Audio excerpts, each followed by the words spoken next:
interesting to say the least. Um, I was watching this draft in real time and also going over it with Oathkeeper and LTTM on the Nut channel if anyone wants to see that, or on YouTube. And there's definitely a lot of interesting aspects to this draft. Well, I shouldn't alliterate too much. I'm re-recording this video, by the way. My name is Jensen Dale. I am one of the starters for NUCL III, and I wanted to go over what I think of the draft. I'm not going to do a ranking per se. What I'm trying to do is I'm trying to go over, let me put the mic down for a sec. I'm trying to go over how I think each GSC slot looks in the view of not just the starter that we know, but also any possible flexes, any support, but most importantly, not most importantly, but this is very important for me, how they work in with the rest of their team, in the sense of this is NUCL. It's a team tournament where instead of just playing this tier every single week, you flex certain tiers. This will become more important when we see what other tiers these players can support, what other tiers they can flex for, because that makes the choices to flex into other tiers for the other managers a little bit more tricky, you know? And for that reason, I'm going to be going over both. It's not going to be like a cute ranking, but it's just going to be me going over the thoughts of my first, my initial jump to conclusion, I should say. So, first off, Limber Ditto Lovers. They've acquired Please No Step at 10,000 credits. They've applied Jensen Dale at 7,000 credits, yours truly.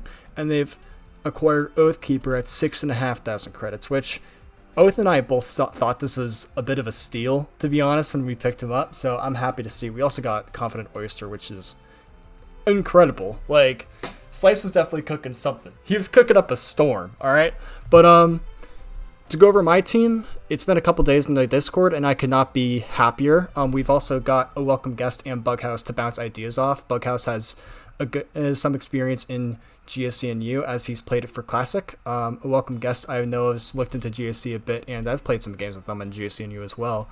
They were actually my NUFL teammate, so there's a few former teammates I have in here, one being AWG, the other being Oathkeepers, and I've always had a good relationship with Please No Step. One of the people I played a lot of friendlies with when I was first getting into the tier, which is actually over a year ago now. It's getting to be a while.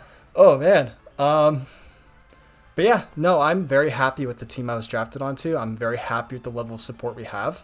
And this is definitely like a strong roster, I think, in the sense where it's kind of tough to flex GSC into us because Oathkeeper's no joke, and if there's no advance being picked either, Stepper's no joke either. It could be like spread a little bit thin, because let's say we have an ORAS slot or a DPP slot we need to fill. I know Oath can do those really well, and Black and White as well. Advances, Please No Steps, claim to fame here because they were a finalist of the most recent No Glalie Tour, and that comes into high importance because there's some players who aren't playing anymore or have to get caught up to the new meta because Glalie was banned, and Steppers showing their ability to acclimate to that new meta so fast and so well is mind-boggling, and that's why I think that's honestly a steal of a pick too. Like, I mean, second to Shenjaneer is definitely no joke. You know, like, that is no joke of a finish on a tour, especially right after Glalie is banned. So I'm confident with how this team's going to go. I'm really happy since we're all also on similar time zones. Yes, I'm going to be going that into detail. So I don't doubt that I can have a lot of ideas to bounce off. There's already some things that I'm cooking in the kitchen. I'm probably going to grab a couple Michelin stars here, a couple good reviews there. So let's just see how the cookie crumbles, per se. Next up, Fall Arbor Town Fossils.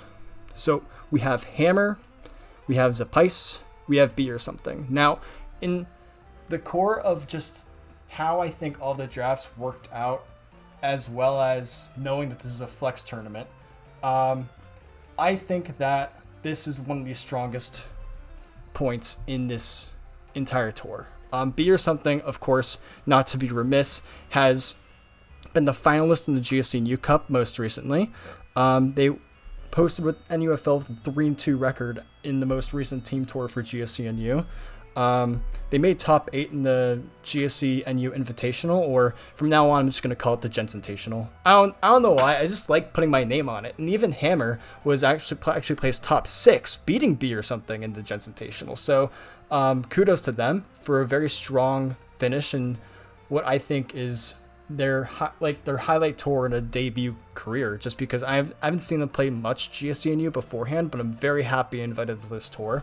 Hammer's definitely shown a lot of promise, and being able to develop with someone like B or something who was retained would be really strong as a flex pick. Of course, we also have Zapice, who's not remiss for posting a very good, strong NUFL record at around 2-4, which doesn't say the whole picture. His 2 wins, he defeated Dawnbuster and myself, actually. I don't want to relive that replay, but yeah, no, Zapice definitely has got some punch. He's playing in GSCPL at the moment, and he even had a notable win against Shengineer. So definitely someone you have to build around. Definitely someone where you have to take a look at the pseudo-wudos that they're bringing and making sure you're building around. But let me get back to B or something a little bit. They even posted it, like, I recorded this video first because I sent this to B to just go over and make sure my thoughts are good, and he kind of cleaned some things up, so really big props to B for helping me out with this. But he even had a 7-1 record at GSCPL 3, which is mind-boggling and insane. That consistency is just something I'm striving for this tour, and I'm going to achieve. So that's honestly nice to look at. But yeah, I have full faith that this team is going to be really hard to flex into, because Hammer and Zapice both are very notably really good at RBY as well, and I know B's good at RBY. I just know these guys have been playing RBY NU a lot lately, and the RBY lower tiers, so they can kind of just pick up where they left off, and because RBYPL is happening at the moment, and it's reaching the conclusion of the regular season, so yeah, yesterday I actually tried to get an actual video camera up to post right there, and I had my water bottle up behind just to kind of prop it up. And the camera was freezing the whole time, and thank goodness it was, because if not, I would not be able to sip any water. I'd be dehydrated. We'd all be unhappy. So big props to camera not working and desktop camera. So, but yeah, I think this is one of the strongest cores in the tour. Definitely like a top 3, probably top 2 core, if not top 1. Like, hey, I didn't say I was going to rank. I said I was going to be general about it, okay? Like, I'm not trying to move the goalpost here. I'm trying to stay consistent.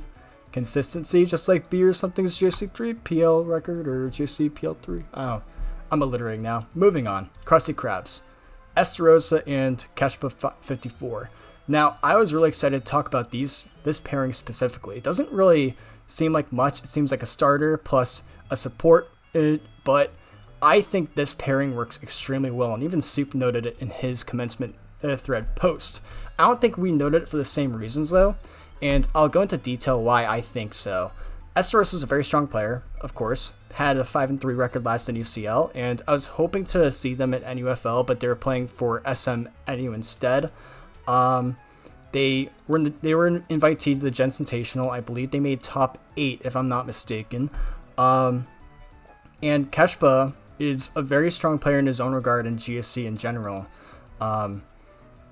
But very new to GSC NU team tours specifically. They're not new to the tier, and I'll highlight why I think this pairing is really, they kind of just mesh really well together, because Esterosa likes to try these really, what's the word, eccentric builds. They like to try builds that you don't usually see straight off the sample list or straight off of any other, like, most replays, or they don't try the basic stuff is what I'm trying to say.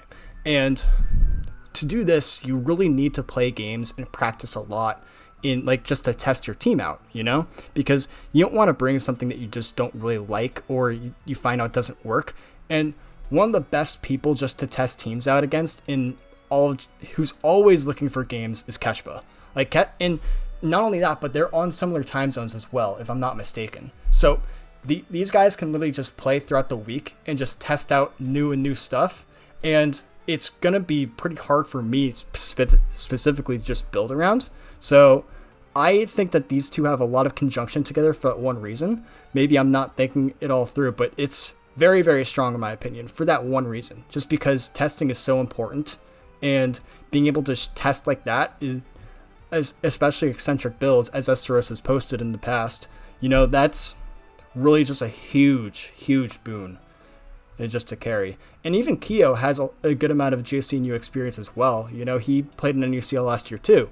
So this is definitely a team that has a good amount of GSC support. And as I was saying earlier with RBY support and the fossils, Keshba does also play RBY as well. He can support maybe even flex if there's a double flex. I don't know all the RBYers in this team. I think AM is playing RBY first week, or it's Tree. I forget what. I mean, Tree also has RBY to be precise. Esterosa also has SMNU experience, as I was saying earlier. So he can be a pretty good support option for SMNU specifically, and these guys kind of complement the rest of their team pretty well. But moving on to the Furious Fusions, who I wanted to talk about. Mr. Soup and Lyra are the two names that come to mind first and foremost. So I actually wrote a write-up for Mr. Soup on his post in this commencement thread, or not his, but the NUCL III commencement thread. The reason why I think this specific core is really strong isn't because of what these two are strong at, but the rest of their team. Like, let's just look at some of the names. Melke. I'm pretty sure he's playing Advance. I don't know why I clicked on his name first, to be honest with you, because it's an older gen player. And he's probably good, but I wanted to highlight something else here. So stay with me. Dr. PhD BJ, Star Real, Finchinator, Larry. These are strong team preview generation players. Okay, Finchinator specifically. We got Star Real and SS. PhD BJ is good at SV. He's starting for SCL this year. The reason why I think this is strong is because this team is very strong in their team preview generations. And having someone strong in a non-team preview slot like a GSC, like Mr. Soup, that you're going to be flexing every single week as well, makes it a little bit harder for managers just to plan around, And even having Lyra as a support option for both GSC and SS is good too. I'm not sure about. I've never teamed with Soup, so I don't know specifically how he preps with the rest of his team. But I already know that Lyra's going to be pinging him for games. Lyra pings me for games all the time for SS, or at least to build. So I just want to see what that hashtag GSC channel looks like after the tour, if I could. Hopefully it's funny. I just expect to see a lot of Mr. Soup online for games, but yeah, I'm excited to see what Mr. Soup does. I really, really want to play him this tour, so I'm happy that I can get the opportunity to do so. Moving on to the Cramarabias. I don't mean to be rude here, but this is definitely the weakest of the GSC NU specifically rosters that I've seen. The reason why I say GSC NU specifically is July is a manager for GSC PL6 at the moment. Seems like he knows his stuff about the tiers in question too. I believe he's an Ubers/OU player, if I'm not mistaken. I haven't done too much research. I'm just sort of going off the dome here. Lustful Ice, I know, is really strong in UU, PU, ZU. They're a mainstay in GSCPL for that reason, and they've definitely posted good results in the recent slams. Losing out to Spen last year in one of the slams. I even got one of the teams Spen used, and I was like, this is an inspirational replay to me. And I even used it in UFO, which it won a game for me. As a Houndour team with a triple curse option, double hitmons. It was a fun team to use. And but yeah, anyways, going back to Lustful Ice. Lustful Ice is definitely a very strong pilot. I don't know how much support they have with their team because they have July, they have Chungler, who notably are very good players for just advance. Chungler is very good for advance and RBY, and definitely has shown their mark in GSC lower tiers. I don't know how much they'll be able to provide Lustful Ice for being a pilot. And Lustful Ice is my first opponent, so I have scouted Lustful Ice. I've gone through that whole song and dance. But I'm interested in how they do. Of course, they're losing first week, so sorry to them for that in advance. But I probably should No, I'm gonna keep it in. I gotta be a little bit more confident in myself, don't I? Anyways, I hope to see Lustful Ice do well in this tour. It's definitely good to see people who have experience in GSC try out NU. I really like when people bring, because that by default brings newer ideas you haven't seen if someone's really delving into the tier. So I'm confident that I'll see it, and I'm looking forward to what they decide to do. Next. Thank goodness that camera didn't work.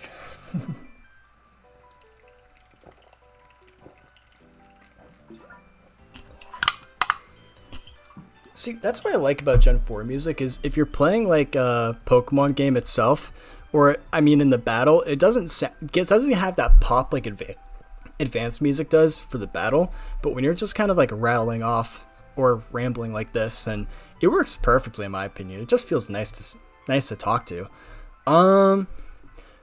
So the Glacial Glastriers, BFM, and I believe,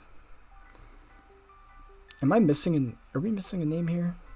Hold up, let me just check, because I know Rahal and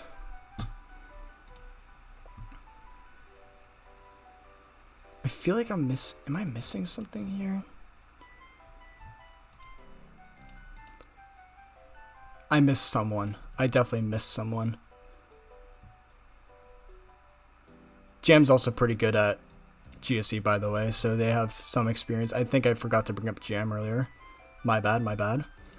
I know I missed someone last time though too, and oh, there it is. Okay, I was spoiling myself. I apologize. BFM, and they got Rahel as some support. Rahel, I believe, was a name in GSCPL, and BFM is of course returning to NUCL this year, having made it to finals last year, and is a very innovative player in a way where, much like Estarossa, he builds very eccentrically. He is, of course, famously known as the creator of the Christmas team, which you are authorized to use on Christmas. Every GSC and newer has to do so. If you don't, your card is revoked. And you can't post the Pineco GIF anymore. You have to use it. Anyways, BFM, extremely strong player. I'm really happy to see that he's come out of a hiatus. I would have invited him to the Gensentational if he wasn't in a hiatus. So hopefully he stays out of into the game long enough so I can invite him back, because I'd love to see what he does in that. But yeah, this is a strong core. BFM, very hard to prepare for. And with the rest of his team, he's not providing much support for the rest of his team, knowing him, but they definitely are pretty strong on old. They're really balanced actually throughout the generations. So I'm interested to see how they do. Definitely hard to flex GSC. A little bit easier actually to flex GSC into this, because there's not. I don't believe Rahel has played much GSC and U. And Violet River, who I know also plays some GSC, I don't think they're going to be playing GSC and U this tour either. I believe they're going to be switching Advanced, RBY, and whatnot. So, definitely easier to flex GSC specifically into this, but you don't really. Yeah, no, I stay with that statement. I think I missed talking about that for both the Rabias and but I didn't really have much to say on that anyways. So, Pabochians. First things first, you got Real FB, then you have They Call Me Phil as support, as well as Lax. So, I don't know how well They Call Me Phil would be as a starter or a GSC2. It's either going to be Lax or Phil in that GSC2 slot, but I would see Lax going more into modern generations such as SM, maybe SS, or SV. Probably not SS now I think about it, but SV definitely. This is definitely a team very strong in its team preview gens as well, much like the Fusions. But Real Fee can also flex in a lot of places. Like Real Fee is a very, very strong and talented NU player, having had good results in Advanced NU as well, notably. So I'm keen to see how much they flex depending on Advanced or GSC. It definitely gives them a lot of flexibility for where they want to put him. Like if they don't see strong Advance on a team, they can just flex him to Advance. If they see if they don't see a strong GSC, just go full GSC. You know, it just gives them a lot of reliability. And it's not like he can't play other gens too. I'm pretty sure I've seen him play like all 8 old gens. Because he was in playoffs for old gen, team preview NU Classic and no team preview NU Classic. So yeah, he's a guy who can just kind of provide support where needs be, as well as flex where needs be. Like, this is why he's rated that high in the credits, for mind you. Like, definitely and also a player I was really hoping to face again in this tour. So I'm really happy I get the chance to be able to do so. I see this core working out pretty standardly. I don't think Real FE needs much support just to do what he does. Definitely a very imaginative builder as well. So hard to prep for, but not impossible. And I can't wait to see how he does. Really happy to be playing him again. And this is another person I'm really, really ecstatic to be playing again. Either one of these two guys, actually. Leo Perry and Shenjinir, who I think are going to be the main flexes for GSC throughout the season. I highlight both of them because Shenjinir, I believe, would be the GSC 1 in this situation. The reason I think so is because although Leo Perry's been playing for a little bit longer than Shenjinir in GSC Shenjinir's just had such a meteoric rise, starting off with GSC Slam League. He played 1 game in GSC NU, and I believe he was in the GSC NU. He actually was in the GSC NU Cup where he beat me round 1. Wow! And then he then he was lost to B or something, but then made it to the final 2 of the Gensentational. So he's definitely had a lot of strong momentum going his way and looking to match that. He's in GSCPL 6 at the moment. I don't know exactly how well he's doing. I'm pretty sure he has a winning record at the moment. Either that or a tied record. It has to be at least 500. But yeah, no, I'm interested in seeing how he does specifically in this tour. He's going to be flexing a lot of places though. That's the beauty of having him as like a retain/self-buy.